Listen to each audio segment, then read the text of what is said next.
Olá pessoal, bom dia. Vamos a mais uma correção, a retomada da atividade da página 42, questões 1 e 2 do nosso livro didático Conexão e Uso. Então, na aula passada, nós estudamos a figura de linguagem onomatopeia e no decorrer da aula nós trabalhamos alguns conceitos sobre onomatopeia. E como proposta de atividade, nós tivemos esse texto no qual foi lido durante a aula. Espero que vocês, antes de resolver essa atividade, tenham feito uma releitura do texto, né? Porque, como eu sempre falo, um texto para uma melhor compreensão, o importante é que a gente não leia só uma vez, a gente leia duas, leia três vezes, quantas vezes forem necessárias. E a cada leitura que a gente vai fazendo, a gente vai percebendo elementos que a gente não percebeu em determinados momentos, ok? Então, eu não vou reler o texto, mas eu desejo de verdade que vocês tenham feito a leitura dele novamente. O título do texto é Relógio, o tic-tac implacável. Criado para tornar a existência mais fácil, o relógio assumiu o controle de todas as atividades humanas. Aí nós trabalhamos o texto de Raquel Ribeiro. Então, na atividade, a primeira pergunta do item A traz o seguinte questionamento. De que trata o texto? Depois de ler esse texto, o que foi que vocês puderam perceber sobre o que ele tratava, sobre qual assunto? Então, se vocês fizerem uma releitura do texto, vocês vão perceber que o texto ele trata da história do relógio, certo? Então, simplesmente isso que vocês precisariam apresentar como resposta no item A. Item B. Que gancho, quando ele fala de gancho ou referência, a autora usa para iniciar a matéria e com que intenção faz? Ela usa o que para dar uma introdução na matéria e qual é a intenção dela em torno disso? De usar esse gancho. Então, vamos lá, qual seria a melhor resposta? Então, ela faz referência à história de Alice no País das Maravilhas, né? Se a gente perceber logo no primeiro parágrafo, ela começa com um trecho do livro Alice no País das Maravilhas. E por que ela usa esse gancho, esse livro Alice no País das Maravilhas? Porque ela busca relacionar o personagem à situação que descreve no texto, atraindo o leitor por meio de uma história conhecida. Então, por meio da história de Alice no País das Maravilhas, ela busca atrair o leitor para poder fazer essa relação do personagem que é descrito no texto que ela apresenta. Item C. A autora busca imitar o som das batidas do relógio por meio de uma figura de linguagem. Mas essa era muito difícil, né? Que palavra imita esse som? Então, qual é a palavra que imita os sons da batida do relógio? Tic-tac. Tic-tac, né? O tic-tac do relógio. Então, esse tic-tac é o som que ela usa por meio de palavra para expressar essas batidas do relógio. Né? E aí a gente viu que essas palavras que expressam sons, nós chamamos de uma figura de linguagem que nós damos o nome de onomatopeia.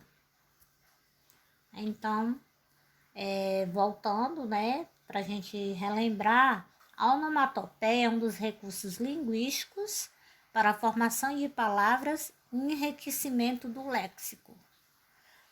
Essas figuras de linguagem reproduzem sons de animais, pessoas, objetos ou ações. No caso do texto, ela está reproduzindo o som de um objeto, do objeto relógio. Mas tipo o uau, né? Eu tô lendo uma história e de repente eu citei o uau, né? Aí já seria o som de um animal, né? Um atim, né? De repente eu estou lendo o texto e aparece a palavra atim. Então corresponderia um espirro, né? De alguém, né? De uma pessoa. No caso, plim, plim, plim, né? Como vocês podem, inclusive, até ouvir agora neste vídeo. O plim, plim, plim seria o barulho da chuva, ok, pessoal? Então, já seria uma ação, né? Provocada por um fenômeno da natureza também. Então, esses barulhos, esses sons, é o que nós chamamos de onomatopeia. A questão 2 tem o seguinte. Leia o trecho a seguir. Depois indique no caderno a palavra derivada de onomatopeia e explique como se formou. Então, a palavra derivada, gente, é uma palavra que se forma a partir do radical de uma palavra já existente. Por exemplo, casa, casarão, casebre. Então, casarão, casebre são palavras derivadas de casa. Vamos lá, um outro exemplo. Gato, gatinho, gatão. Então, gatinho e gatão seriam palavras derivadas de uma palavra já existente, que seria a palavra gato. Então, a partir do radical da palavra, que é G-A-T, gate, né, eu crio outras palavras. Então, aí no texto a gente vai encontrar uma palavra derivada de um barulho, de uma onomatopeia. E a gente vai explicar como se formou. Então, o trecho diz o seguinte: a reprodução é o único motivo pelo qual os mosquitos picam e, portanto, apenas as fêmeas procuram sangue humano. A espécie Culex, por exemplo, atacam durante a noite e muito provavelmente são elas que fazem aquele zumbido agudo que perturba o som. Aí a gente precisa identificar a palavra e explicar como ela se formou. Vamos conferir se a resposta de vocês confere com a resposta que eu vou apresentar. Então, a palavra aí, pessoal, seria zumbido. Então, é um substantivo, a palavra zumbido, ela passa a ser um substantivo formado a partir do verbo zumbir. O verbo zumbir, um verbo de terceira conjugação, pessoal. Aí ele, a partir dele, o zumbi, que é o barulho, né, produzido, ele com origem na onomatopeia, zum, zum, zum, reproduz os sons de insetos como mosquitos e abelha. Então, a gente chama de zumbido, né? A palavra zumbido é esse substantivo que foi formado a partir de um verbo, né? E origina essa onomatopeia, né? Que o zumbido nada mais é do que o zum, zum, zum, o barulho dos insetos, da mosca, do mosquito, da abelha, ok, pessoal? Então é isso. Eu espero que vocês tenham feito tudo certinho e, se não, confiram as respostas.